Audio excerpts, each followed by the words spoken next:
할렐루야. 오늘 하나님 말씀은 누가복음 13장 23절부터 24절까지 말씀입니다. 우리 함께 누가복음 13장 23절, 24절 같은 목소리로 한번 읽어보겠습니다. 시작. 어떤 사람이 여짜오되 주여 구원을 받는 자가 적으니까 그들에게 이르시되 좁은 문으로 들어가기를 힘쓰라. 내가 너에게 이르노니 들어가기를 구하여도 못하는 자가 많으리라. 아멘. 오늘은 좁은 문으로 가라라는 제목으로 말씀을 드리도록 하겠습니다. 기독교 신앙은 좁은 문입니다. 세상이 원하는 그런 것을 하지 못하게 하지요.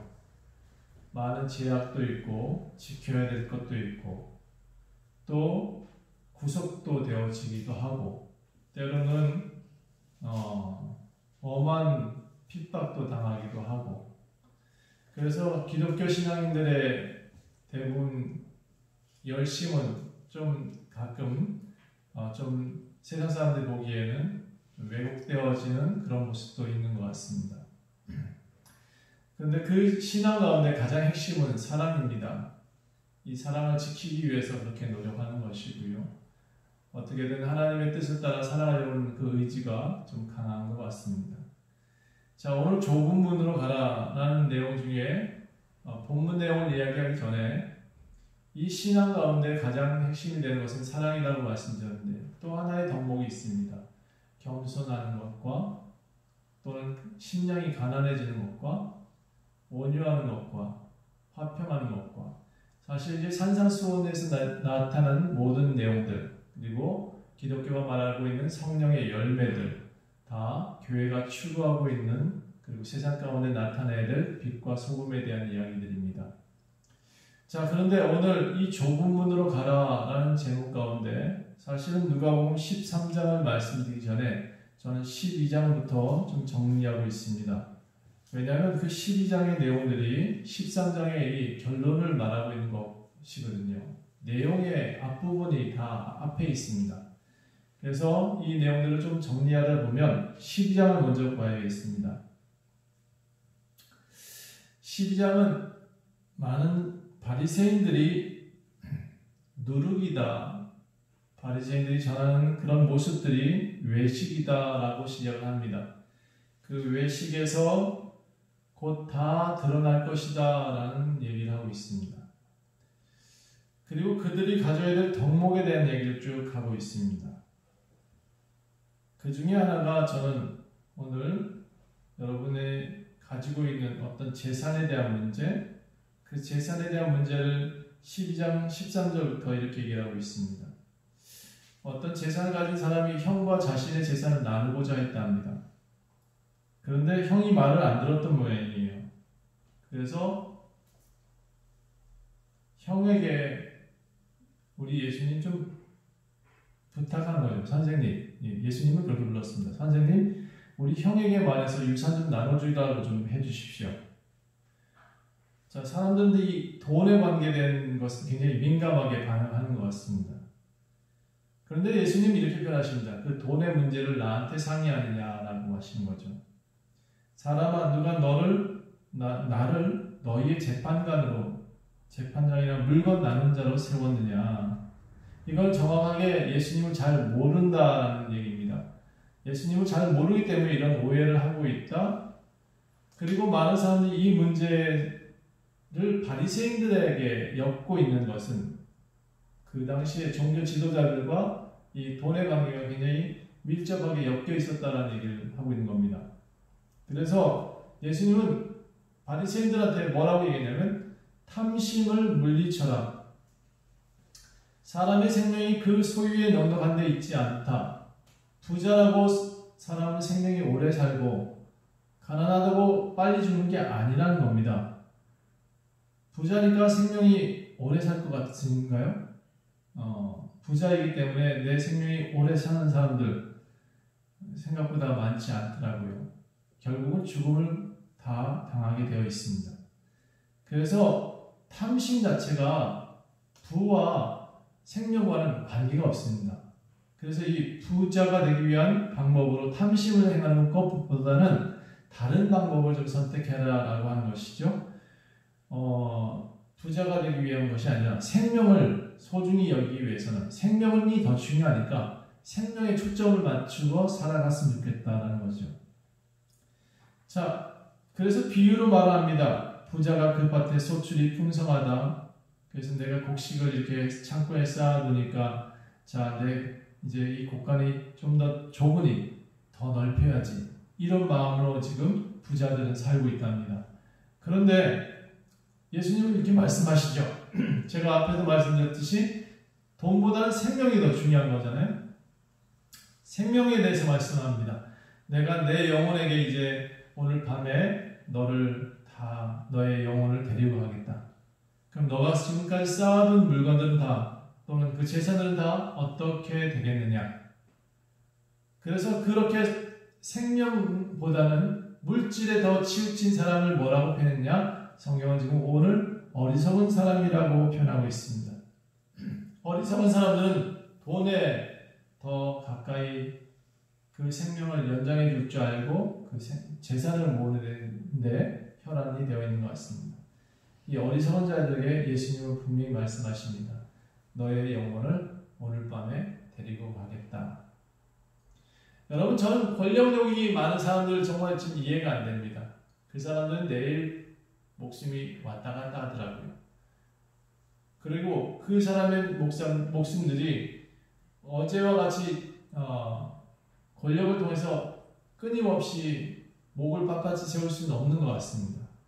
정치인들도 마찬가지인 것 같습니다. 그 정치를 가지고 영원히 군림할 것 같은 그런 생각들을 가지고 있는 것 같은데 절대로 그렇지 못하다는 거죠. 내일 그 사람의 정치 생명이 끝날 수도 있는 거지요. 아니면 그 사람이 죽을 수도 있는 거죠. 여러분, 인간의 영혼이 육체를 떠나게 되면 그 육체는 죽었다고 표현합니다. 여러분, 예수님이 없으면 인간의 모든 사람들이 기독교인의 입장에서는 죽었다라고 표현을 합니다. 여러분, 그래서 오늘 더 중요한 것을 선택하셨으면 좋겠습니다. 오늘 더 중요한 것, 돈보다는 생명이다라는 거죠. 어떤 모임보다는 생명이 더 중요한 겁니다. 집단보다는 생명이 더 중요하다. 오늘 좁은 문으로 가는 방법을 말씀드리고 있습니다. 여러분, 가난해지면 참 보이는 것들이 많습니다.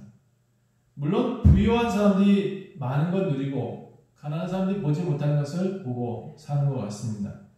그런데 제가 개인적인 생각입니다만 부유함보다는 가난한 시야를 가지는 것이 더 넓은 시야를 갖게 한다라고 생각되어집니다.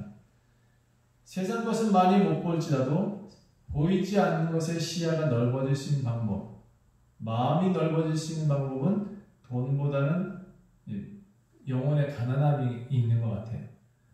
이 영혼이 언제든지 하나님이 부르실 수 있다라는 그 가난함이 있으면 여러분이 어떤 한 곳에 물질에 초점을 맞추지 않고 하나님 나라와 이웃과 또 여러분이 살고자 하는 미래 세대와 우리 자녀들의 세대를 걱정해 줄 텐데 여러분 지금 너무 왜곡된 것을 쫓아가면 이런 것들이 보이지 않는다는 것입니다.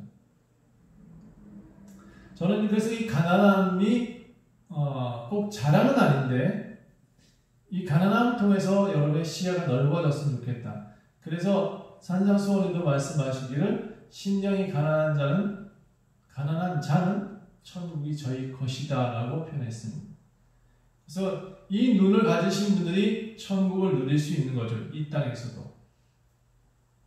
저는 사실 솔직히 가난한 것이 너무 싫습니다. 어릴 때부터 어렵게 자란 것이 있기 때문에 이 가난을 벗어나려고 참 많이 노력을 합니다.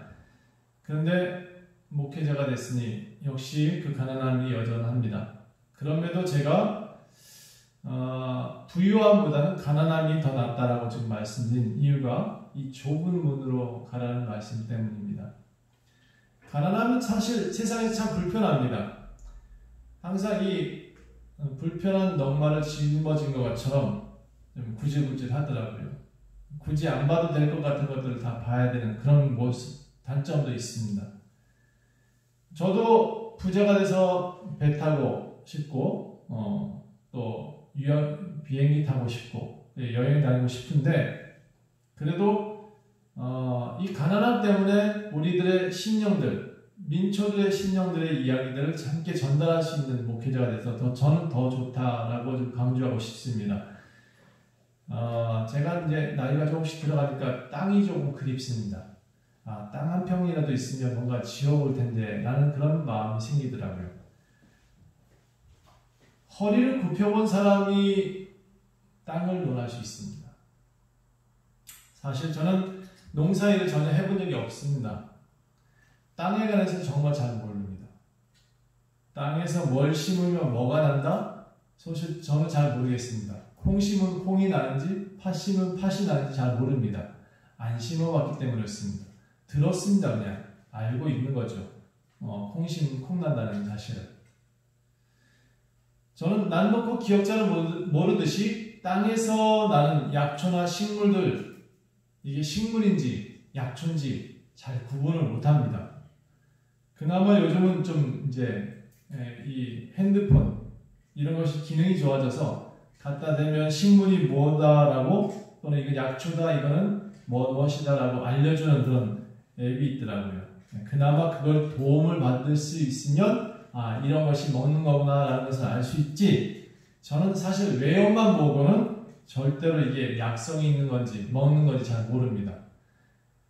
그래서 제가 앞으로 남은 시간 동안 조금 기회가 된다면 이런 식물들을 한번 길러보는 것도 좋겠다라는 생각을 좀 해보는 것입니다.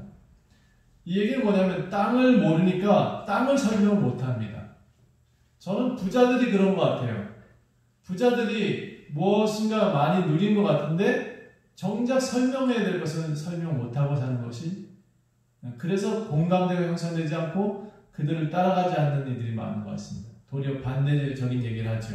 부자의 생각들과 민초들의 삶이 전혀 다르게 이야기하는 것 같습니다. 정치를 가진 사람들도, 권력을 가진 사람도 마찬가지인 것 같아요. 권력을 쥐어보니까 민초들과 자꾸 멀어지는 것 같습니다. 저는 정치를 하신다 그러면 민초들과 어울리는 일들이 더 많아졌으면 좋겠다라고 생각되어집니다. 그래서 여러분, 이 고개를 숙이는 사람, 고개를 숙여본 사람은 이해의 폭이 넓어지는 것 같습니다. 다양한 경험을 하면서 사는 그런 사람들이 사람들을 이해하고 그들을 도울 수 있는 것 아니겠는가. 저는 탁상공론을 별로 좋아하지 않습니다. 그래서 많은 이들이 이제 공무원들이 이 일반 사회 단체들하고 자꾸 일을 하는 그런 일들이 많아졌으면 좋겠다. 저는 이 방송 들으시는 공무원들이 계시다면 그런 일들을 좀 추진해 주시면 좋겠다라고 생각되어집니다. 저는 솔직히 지금 세상에 나가서 일도 좀 합니다. 그래서 다양한 경험을 하게 됐습니다. 그래서 일반적인 목회자와 좀 다르게 설명하는 경우가 많습니다. 세상을 바라보는 눈이 조금 다르다라고 할까요? 그래서 성경을 보는 것도 좀 달리 보게 되고 적용도 좀 달리 하게 되는 것 같습니다. 어쩌면 제가 성경학자가 되지 않은 것이 참 다행일 때가 있다라는 생각을 제 자신으로 생각할 때가 있습니다. 저는 책을 통해서 사람들한테 전달하지 않습니다. 또는 그 책을 통해서 인용을 한 적이 잘 없습니다. 그 책을 쓴 사람들은 자신의 이야기를 썼기 때문에 실제지만 제가 그것을 인용하는 순간 타인의 것을 인용하기 때문에 잘 적용이 안 되더라고요. 그래서 저는 세상을 경험하고 사람들의 희노애락을 체험하면서 그들에게 말씀을 전할 수 있는 것이 참 좋은 목회의 삶을 살고 있다. 그래서 행복한 삶을 살고 있다라고 말씀드릴 수 있겠습니다. 저는 오늘 좁은 문으로 들어가는 말을 지금 계속하고 있습니다. 예수님의 발걸음을 따라가게 되면 그 당시에 회당의 주인이었던 이 바리새인들, 제사장들이 나옵니다. 지금의 목회자들과 장로들을 얘기합니다. 그 땅에 서기관들도 있었습니다. 이게 그 성경을 쓰는 사람들, 이들의 권세는 대단했죠. 그런데 예수님은 그들과 마찰을 하십니다. 그들과 부딪혀요. 성경을 쓰는 사람인데 부딪혀요. 성경을 전하는 사람인데 예수님과는 부딪혀요. 이 참 아이러니하지 않습니까? 요즘 교회 목회자와 일반 성도들의 생각과는 많이 좀 다르다라는 생각을 좀 우리 목사님들이 좀 해야 됩니다. 바리새인들이 기득권을 내려놓기 싫었던 모양입니다. 그래서 예수님이 오셔서 하나님 뜻을 제대로 설명했는데도 불구하고 이 바리새인들은 그 예수님을 배척합니다. 예수님은 하나님 뜻을 전하기 원했습니다. 성경의 글자를 전하지 않고 하나님 뜻을 전했던 거죠. 이게 현대의 문제도 똑같다라고 저는 생각합니다. 성경은 읽었습니다. 주일마다 말씀은 전해집니다. 그런데 이게 교리화됩니다. 사람들이 듣는 사람들이 집단화되어지면 이것은 분명히 잘못된 것입니다. 누군가의 의도에 따라서 그것을 메시지를 전달하고 누군가의 의도에 따라서 본래 하나님의 뜻과는 다른 내용들로 나타나고 있습니다. 이것이 우리들이 현대 교회가 지금 잘못되어진 부분이다라고 생각되어진 거죠. 분명히 저는 잘못된 것 같습니다. 세상 이치에도 안 맞고 여러 내용들도 안 맞는 것들이 많은데 그것을 잘못됐다라고 말하는 일이 없습니다. 그게 교회 안에서 일어난다는 얘기죠. 분명히 콩인데 아홉이 팥이라 그러니까 그걸 팥이라고 얘기하는 것은 틀린 겁니다. 그럼에도 거기 집단에서는 그게 팥이 된다. 이게 콩인데 여러분 이게 세상 보편화되어진 콩인데 집단에 들어가면 팥이 되는 이게 문제입니다. 이게 지금 잘못 배워진 사람들의 생각들이라는 것이죠. 그리고 이것을 정당화시키고 이것이 옳다라고 말하는 이런 것들 이게 교리화의 가장 큰 문제입니다. 이게 철옹성이 되어지는 거죠. 사람들의 생각들을 가두어 놓는 겁니다. 그런 집단에 예수님은 오늘 이렇게 말씀하십니다. 좁은 문으로 가라. 좁은 문으로 가라. 여태껏 많은 분들이 교회에서 배운 말씀을 가지고 있었다. 어쩌면 지금 시대에 교회를 못 가시니까 제가 전하는 이 말씀을 조금 더 들어보시고 우리가 지금까지 배워온 말씀들이 하나님의 말씀인지 예수님이 하나님 뜻을 전하는 그 말씀을 우리가 듣고 배웠는지 아니면 그것을 행하며 살았는지 아니면 그냥 성경의 교리를 배워서 교리를 적용시키며 살았는지 한번 생각해보는 좋은 기회가 되었으면 좋겠습니다. 내가 읽은 성경 말씀이 지금 하나님 뜻을 알기 위해 읽었는지 아니면 내가 정말 종교인으로 되어 있지 않는지 그런 것을 점검하는 귀한 시간 되기를 원합니다. 누가복음 12장은 교리화되어 있던 이 바리새인들 그 서기관들 사두개인들 그들에게 예수님 말씀하십니다. 뭐라고 말씀하시냐면 감출래 해도 감추어지지 않는 것이 있다라는 겁니다. 당신들이 아무리 포장을 해도 반드시 드러난다. 우리가 얼마나 많이 포장을 했는지 요즘 많이 드러나고 있지 않습니까? 그러므로 성경은 말합니다. 어두운 데서 말한 것은 밝은 빛에서 반드시 들리게 될 것이다. 어두운 데서 말한 것 반말은 쥐가 듣고 낱말은 새가 듣는다. 그렇죠? 여러분 분명히 들리게 된다는 겁니다. 쉬쉬하며 골방에서 전하던 그런 것들 지붕 위에서 전파되게 된다. 여러분 이게 지금 현대의 모습입니다. 누가 하나 잘못 말하면 그것이 확대되고 누가 하나 댓글 잘못 쓰게 되면 사람이 죽게 되고 현대인은 더 이게 커진 상황이죠. 그렇기 때문에 우리가 쉬쉬하는 일들을 하지 말아야 됩니다. 정직한 일들을 행하십시오. 여러분 기독교는 원래 종교가 아닙니다. 집단화를 원하지도 않으셨고요. 종교화되기를 원하지도 않으셨습니다. 다만 예수님이 전하신 이유는 이렇습니다. 듣고 깨닫고 세상에서 하나님 뜻대로 살아가기를 원한다. 하나님의 형상대로 살아가기를 원한다. 본래 형상에 만들어진 대로 살아가기를 원한대요. 우리는 하나님을 나타내기 위해 지어진 존재입니다. 하나님을 찬송하라고 지어진 존재입니다. 그러니 당연하게 하나님을 표현해야 됩니다. 그것이 지금까지 우리가 이 땅에 존재하는 이유입니다. 우리가 먹고 살고 뭔가 우리의 부를 축적하기 위한 것이 아니라 집단화를 이루기 위한 것이 목적이 아니라 하나님을 표현하며 살기 위한 것이 우리를 지으신 목적인 것이죠. 물론 교회들이 이제 신앙 가운데 옳은 것은 옳다 하시고 그런 것은 그르다 할 수 있습니다. 그런데 저는 집단적인 봉기는 찬성하지 않습니다.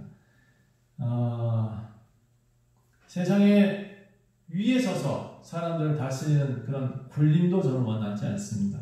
교회는 교회다웠으면 좋겠고 목회자는 목회자다웠으면 좋겠습니다. 자, 그런데 성경은 분명히 이 세상에서 우리가 승리할 수 있는 방법을 말하고 있습니다. 어떻게 승리할 것이냐? 좁은 문으로 들어가래요. 믿음을 지키래요. 이런 것은 크게 소리내도 됩니다. 우리는 믿음을 지키려고 노력합니다. 우리는 예수 그리스도의 사랑을 나타내려고 봉사합니다. 이런 건 자랑해도 돼요. 그런데 뉴스거리는 안 되죠? 오른뺨이 맞으면 왼뺨을 돌려드는 것, 그건 뉴스거리가 되지 않습니다. 기독교인이 맞았으면 남을 두들겨 팼다, 이거는 뉴스거리가 될 겁니다. 그런데 현재 지금 우리가 뉴스거리가 된 것은 이렇습니다. 오른뺨을 맞았어.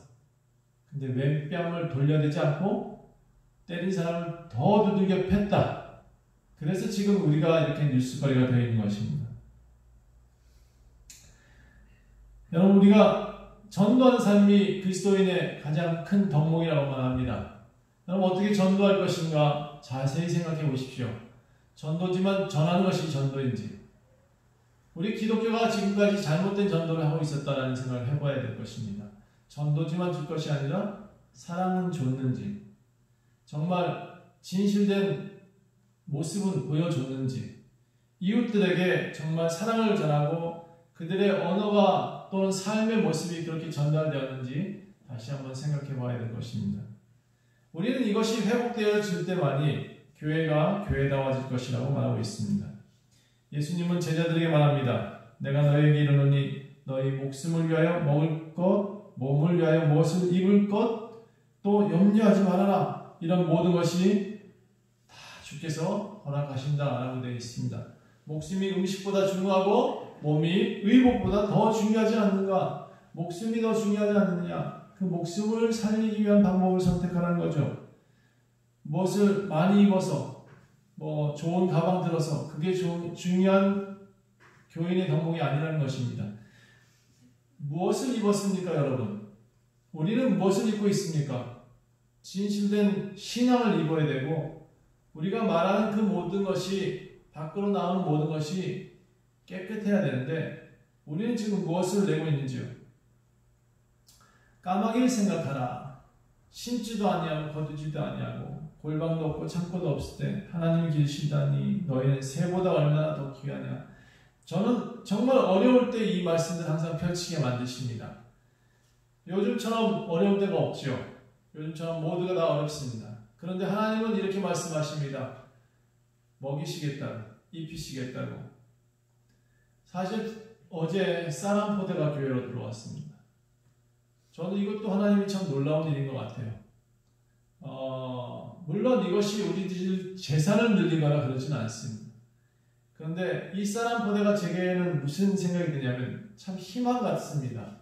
목사님들이 아직도 고생하며 살고 있는데, 또는 바른 신앙을 전하려는 그런 의지를 가지고 있는 목회자들을 분명히 하나님은 까마귀에게 먹이시던 무언가를 주고 계시다라는 생각을 어제 다시 한번 하게 되었거든요. 겨울 준비를 또 하고 계시는구나 라는 생각을 하게 됐습니다. 또 감사하게도 저희 교회에도 이제 새로운 성도님이 들어오시겠다라는 소식을 들었습니다. 제가 페이스북에 항상 말씀을 올리고 있는데, 그 페이스북을 통해서 함께 이렇게 교회에 등록하셔서 예배를 드리시겠다라는 분이 계셔서 참 감사하다라고 말씀드리고 싶습니다. 제가 사실은 이 가난함이 제 아내한테는 정말 미안한 일입니다. 목사인 저는 참 이 가난함이 청빈이고 성도들의 자랑이지만, 아내한테만큼은 이 가난함이 참 안타까운 의미입니다. 제가 뭔가 잘 해주고 싶은데 그것 한 번도 제대로 해본 적이 없습니다. 외식도 한번 한 적이 없고 여행을 한번 시켜본 적이 없고 꽃 한 번 선물해 본 적이 없습니다. 사실 제가 오늘 제 아내 생일인데 여전히 저는 선물을 못 줬습니다.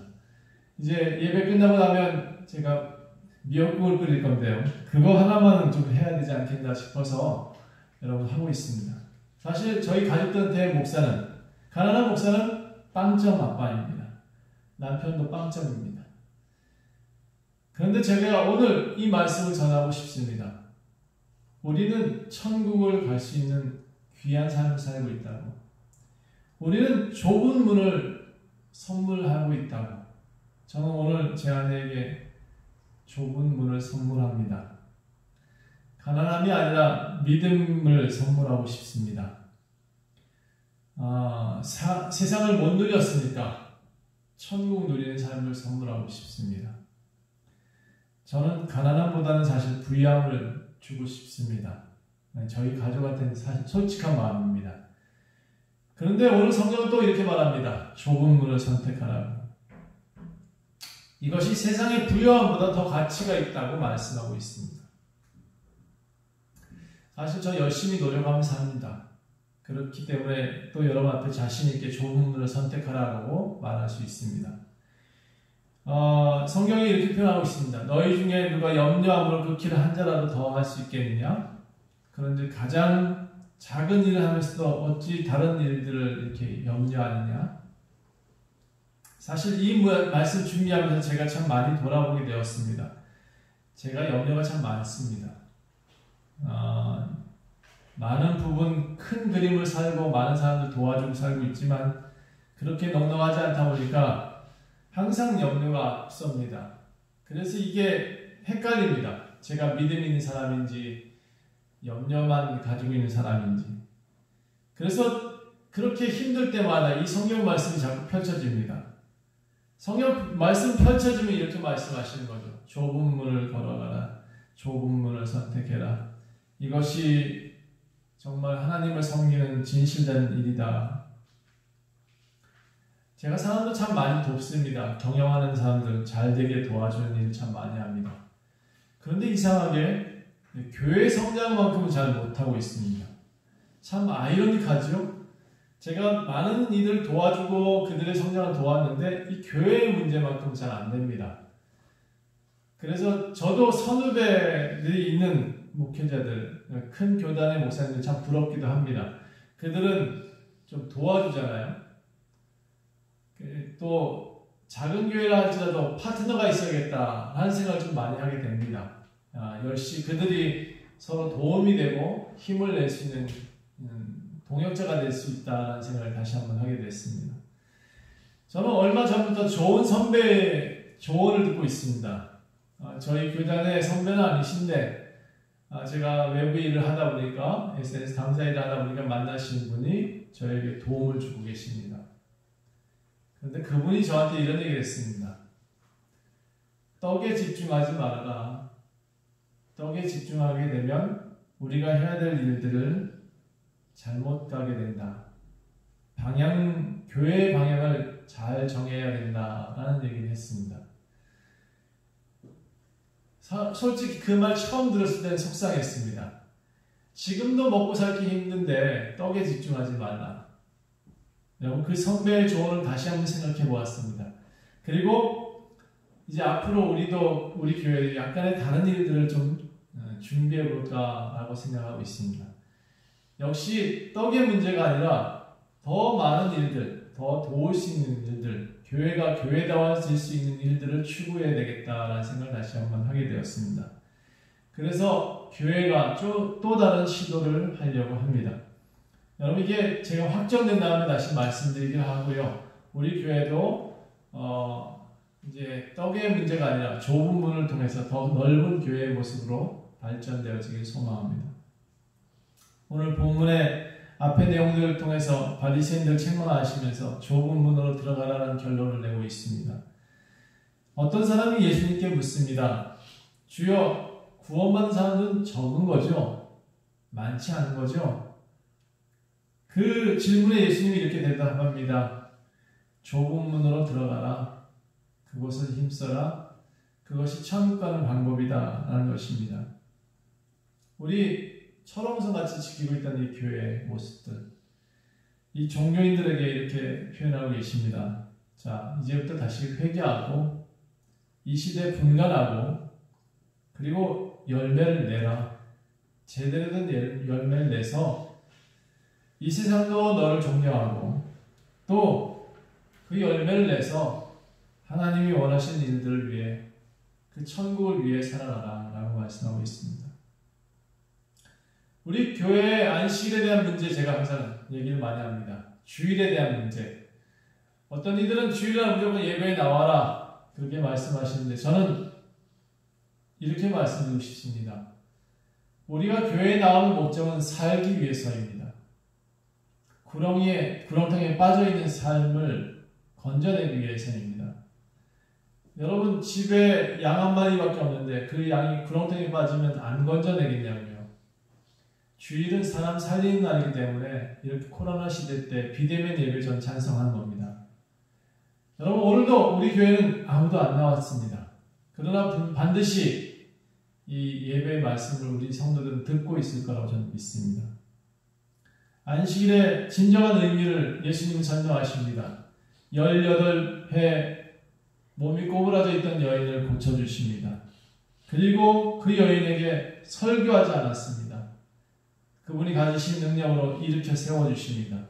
사람을 살리는 것이 예배입니다. 말 많이 하는 것이 예배가 아니고 전도도 그렇게 표현하셨습니다. 능력이다라고 표현하셨습니다.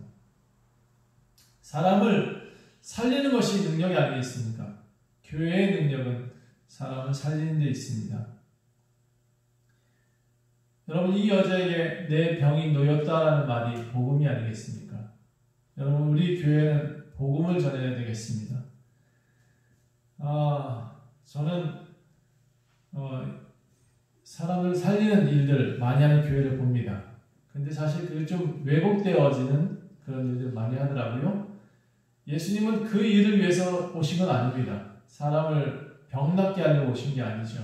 그 영혼을 구원하기 위해서 오셨습니다. 모든 인류를 구원하기 위해서 오셨습니다.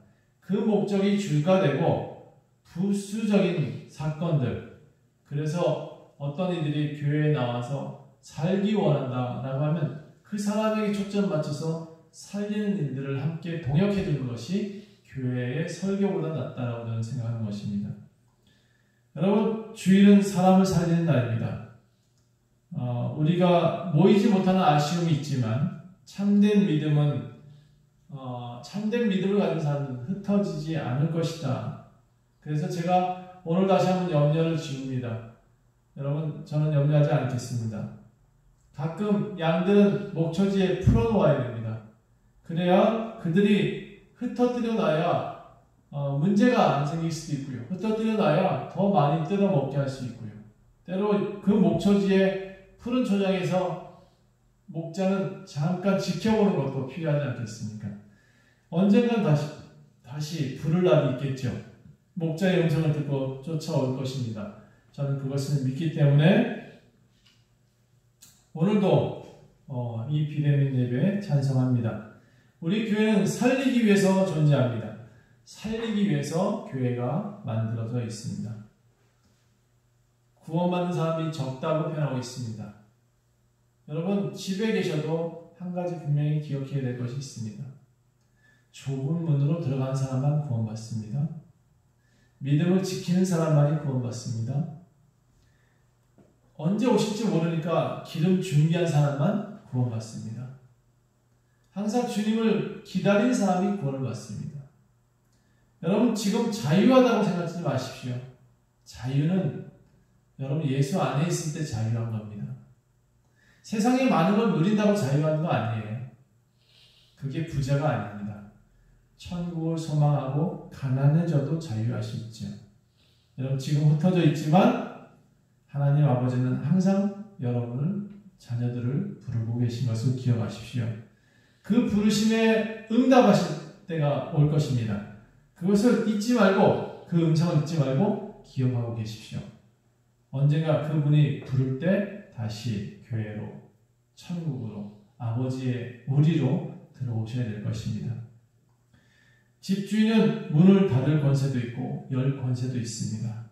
우리가 그 주인에게 순종하는 이유, 그 주인을 반드시 믿고 따라야 될 이유는 그가 우리의 문이시기 때문에 그렇습니다. 문을 닫으시면 우리는 들어갈 수 없기 때문에. 우리가 믿는 예수 그리스도, 그분은 우리를 살리려고 오셨다는 사실을 꼭 기억하시고 그분과 함께 동행하려고 노력하십시오. 포도나무에 붙어있지 않으면 포도 열매를 맺을 수 없는 것과 같은 것입니다. 여러분 어디에 있든지 간에 예수 그리스도를 끝까지 붙드시고 좋은 교회의 모습들 찾아나가시고 꼭 가난한 심령을 가지고 있는 성도들, 목회자들 용기 내시고 또 힘을 내셔서 이 가난함을 이길 수 있는 방법, 천국을 소망하고 우리의 미래가 주님 안에 있음을 다시 한번 고백하고 다시 한번 주님 앞에 돌아가는 신앙이 다 되시기를 간절히 축원합니다. 기도하겠습니다. 하나님, 가난한 심령이 되게 하옵소서. 정말 주님을 사모하는 심령이 되게 하옵소서. 천국이 우리들 것임을 자랑하게 하옵소서. 하나님, 청빈을 자랑하는 목회자들이 많게 하옵소서. 그리고 교회가 교회됨을 다시 한번 보여주게 하옵소서. 교회의 능력은 말씀을 전하는 것이 아니라 그들을 살리는 데 있음을 다시 한번 기억하게 하옵소서. 오직 주님을 사랑하는 이들이 함께 다시 모일 날을 기약합니다. 그들을 보내시길 원하옵고 예수 그리스도의 이름으로 간절히 기도합니다. 아멘.